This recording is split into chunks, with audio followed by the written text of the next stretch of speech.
我識 pronounce 我就會識。咁咧 land valuation 咧，呢個咧就係我同阿 Ken 講嘅啫，你暫時唔使記住㗎。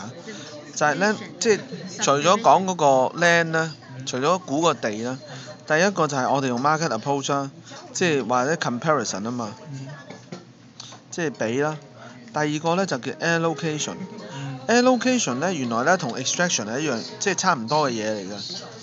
點解咧？因為 allocation 同 extraction 咧就即係話咧，如果嗰笪地同嗰間屋喺 Sunset 係1:6嘅話，咁咧，我而家淨係講 Sunset 先。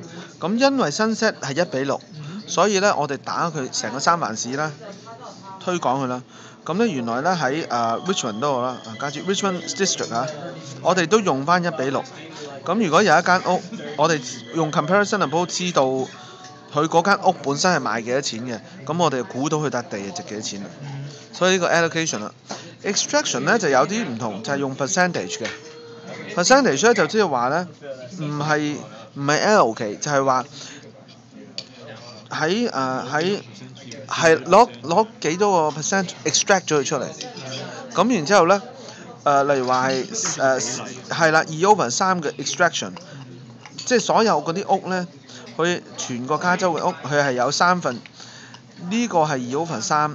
嗰個地咧就係佔佢嘅1/3咁樣，即係好似人哋餐館食嘢咧 ，food cost 咧，咪成日都講話係大概30% 嘅。咁咧佢就一竹篙打一船人咁樣就話啦，所有 food cost 所有餐館都係30%。咁如果我想講嗰個餐館，我就用佢嘅營業額一計，咁就咁。咁所以 allocation 呢個咧就係 land valuation 咯，即係除咗呢兩個之外，就仲有其他咁樣咯。咁好似 cost approach 有咩 quantitative surveyor 啊，unit in price 啊，嗰個叫 square foot method 啊。咁咧呢個咧其實咧